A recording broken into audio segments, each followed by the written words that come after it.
Catch weights. Oh, the horrible evil sleight of hand catch weight.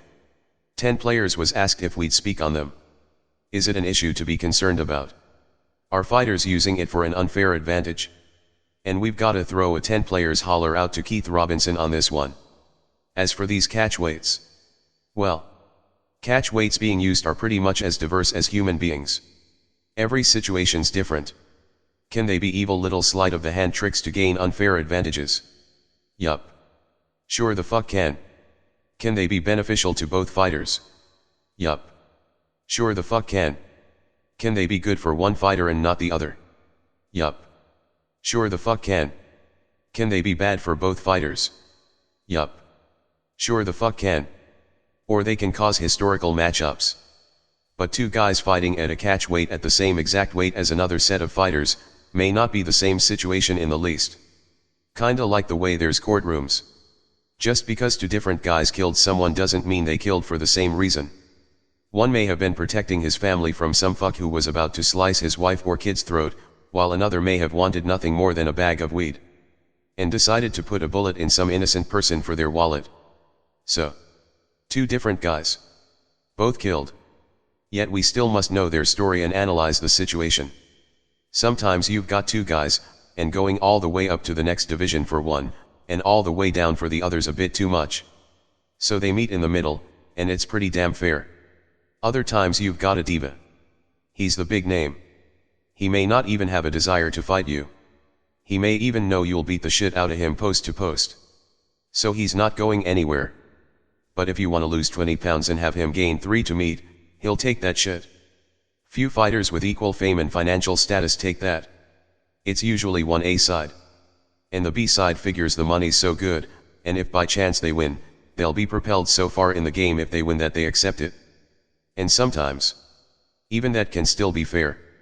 Maybe not in the ring, but on a business and seniority level. But we want to say something here about weights many fail to understand. The body is pretty magical. It can adapt to some unbelievable shit if one's living that way. And everyone's different according to how they're living. For example, one guy's body may be adjusted to gaining and taking off 30 pounds or more easily. While doing the same with nothing more than 3 pounds might be an extreme for another. But if I'm gonna fight a guy who weighs 50 pounds more than me, and I'm not even talking in the ring, but a real fight, and we're just gonna throw down in some deserted place. Like I'm not gonna try and go gain 50 pounds. Or try and become the same size as the elephant to stop the elephant. I'll just become the best me I can be. Whatever weight that is irrelevant. Because if I decide to go gain 50 pounds I'm not gonna be the fastest and strongest I can be. I'd actually become an inferior fighter if I did that. No natural martial artist does that. The same way Bruce Lee wouldn't try and gain 50 pounds to fight some guy because the guy's bigger. Now we hear a lot of guys, especially guys that hate certain fighters, saying shit like, why won't he go up in weight and fight this guy? Why won't he fight that guy? Look. The fight game is run by rules that restrict a real fighter from their nature. I'd personally want to fight anybody. At my exact weight. It doesn't matter if it's this guy or this guy. Or if I had to fight them simultaneously. I'd want to remain my natural weight, and fight them as theirs.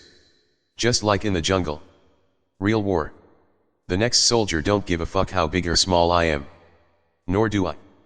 But that's not how the sport works. See, some of these small guys fans want to see gain weight to fight another motherfucker, would actually have a better chance fighting the same guy at their natural weight. Like a guy 140 may actually have a better chance fighting a guy at 160 if they both came in at their natural weight, with one simply weighing 20 pounds more, rather than one draining himself and becoming weaker, or the other gaining and becoming sluggish. Like fucking learn how to really fight. Which means anyone.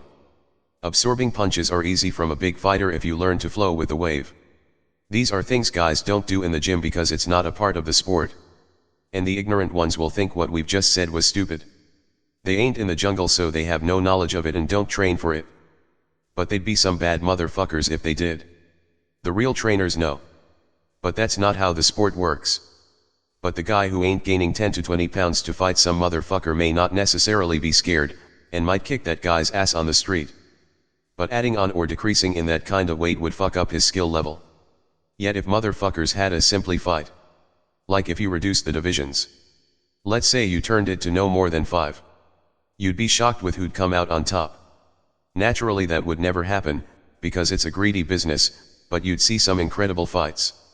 So when it comes to catch weights, one has to look at each case logically, and simply use common sense. But once a fighter starts talking shit and claiming they'll fight guys in several divisions, that's their problem if they accept those fights but can't cut it. Fair or not? The thing we actually don't like is when a motherfucker doesn't make the weight, and pays to cheat.